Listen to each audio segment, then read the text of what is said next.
उसमें हम और काम करेंगे और आने वाले हर चुनाव में हम सबको साथ लेकर चलेंगे। मैं इतना स्पष्ट करना चाहूँगा, जहाँ तक इंडिया अलायंस की बात है, इंडिया अलायंस का गठबंधन लोकसभा चुनावों के लिए एनडीए के विरोध में किया गया था। जो संकट देश के ऊपर था उसको ध्यान में रखकर कांग्रेस तमाम दलों के साथ मिलकर एक गठबंधन तैयार किया था।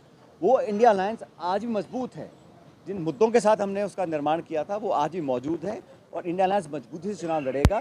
आने वाले हर राज्य के जो चुनाव होंगे वहाँ अलग परिस्थितियाँ बनती हैं, लेकिन पैन इंडिया लेवल पर कांग्रेस पार्टी और इंडिया अलायंस की जो एक हमारा इकट्ठा आना था, वो मुद्दे आज भी मौजूद हैं और इंडिया अलायंस मजबूती से आगे काम करता रहेगा। लेकिन सर, इंडिया अलायंस के साथ आम आदमी पार्टी की राज्यवारी वो गठबंधन करेगी? सिर्फ अलायंस में अलग अलग दल होते हैं। हर राज्य में कहीं उपचुनाव है, कहीं राज्य के चुनाव हैं, तो राज्य की स्थिति को देखते हुए अलग अलग पार्टी निर्णय करती हैं।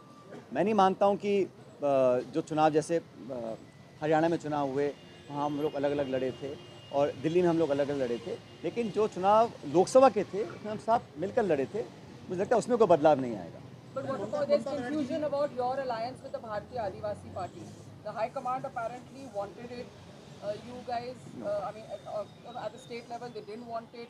Then actually that also has kind of No. fractured the vote No, in Harsha, South Rajasthan. every political decision is done with the due consideration of the state unit and the AICC.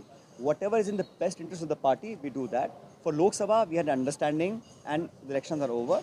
For the by-election, it's a totally different landscape and we had to do what the party in the state unit wanted to do, but that was in consultation with the AICC. So I'm saying a by-election or a state election is not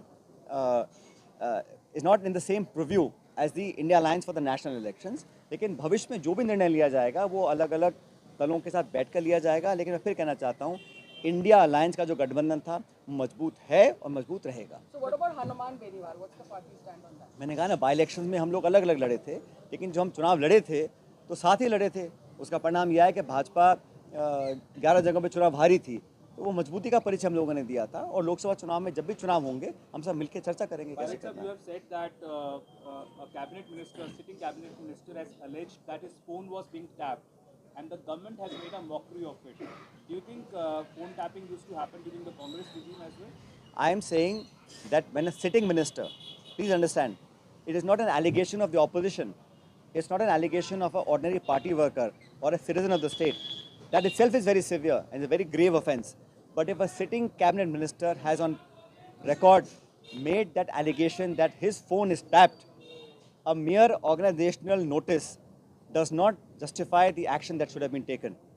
It's a very grave offence, especially uttered and on public said by a cabinet minister, sitting cabinet minister. भाई विपक्ष के वो लोग आरोप लगा, मैं समझ सकता हूँ, लेकिन सिटिंग मिनिस्टर बोल रहे हैं और बजाय सरकार को कार्रवाई करे संगठन नोटिस दे रहा है, उनको जवाब मांग रहा है. That does not justify the action that is required to be done. And phone tapping is a serious offence. Any such incident, now or before, should be absolutely transparently investigated. And anyone found guilty, any leader, any party member, any officer, any police officer, जो भी है, अगर किसी ने कुछ गलत किया है तो उसका आना चाहिए.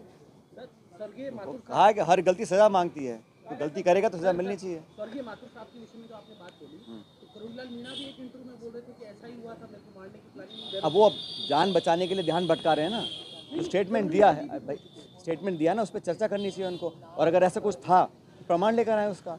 लेकिन जो दुनिया में नहीं है, 20-25 साल 30 साल पुरानी बात कर रहे हैं आप, ऐसे आरोप लगा देंगे किसी के ऊपर, ये गलत है. वो तो आज आप क्राइसिस में आ गए हैं, आप अपनी जान छुड़ाने के लिए इधर उधर की बातें कर रहे हैं, और क्या प्रमाण है किसी के पास? ना तो भैरव सिंह जिंदा है, ना माथुर साहब जिंदा है. लेकिन इस प्रकार की बातें बोलना एक बड़ा गैर जिम्मेदाराना बयान है. ये जो आप बात कर रहे हैं, समरावता में जो हिंसा हुई है, उसके जो पीड़ित हैं वो आज भी न्याय मांग रहे हैं. वो कह रहे हैं कि उनको न्यायिक जांच होनी चाहिए, पर अभी तक कोई इसके ऊपर फैसला नहीं हुआ. संभागीय जांच सरकार ने पहले ये कहा था, सरकार के मंत्री ने कहा था कि न्याय जांच होनी चाहिए. मैंने भी मांग की थी. अगले दिन कहा था कि वहाँ पर जो एट्रॉसिटीज़ हुई हैं उसकी न्यायिक जांच हो. प्रशासनिक या पुलिस की जांच से सच्चाई सामने नहीं आएगी. न्यायिक जांच नहीं कराई, इसका मतलब है सरकार नहीं चाहती कि वहाँ न्याय हो. अगर किसी के साथ गलत हुआ है, घरों में घुसे हैं, लोगों को मारा है, उनके सामान जला दिए, सब कुछ किया है, दिन छिपने के बाद किया है, जब जांच ही नहीं हो रही है तो न्याय कैसे मिलेगा? और सरकार की कोई मंशा न्याय देने की है भी नहीं.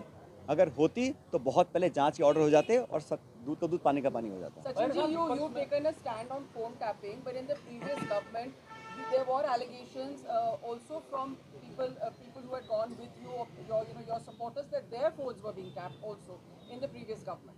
From what I understand, Harsha, that matter is under it's sub judice right now. There is a matter going on. So truth will prevail. जो भी सच्चाई सामने आएगी।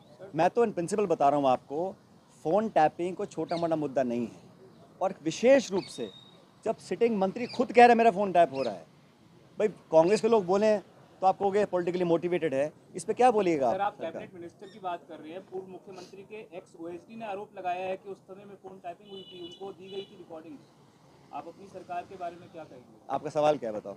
आप अपनी सरकार के बारे में क्या कहेंगे? जांच चली रही है, पता पड़ जाएगा क्या सच है क्या झूठ है। सर, एक एसआई भर्ती वाला कल हाईकोर्ट ने कल टिप्पणी की थी और सरकार से भी जवाब मांगा कि आपका रोड मैप क्या क्या चाहते हैं आप? अब यार जब कोर्ट को इंटरवीन करना पड़ रहा है हर मुद्दे पर, भर्ती पर, आरपीएससी पर, सरकार कर क्या रही है?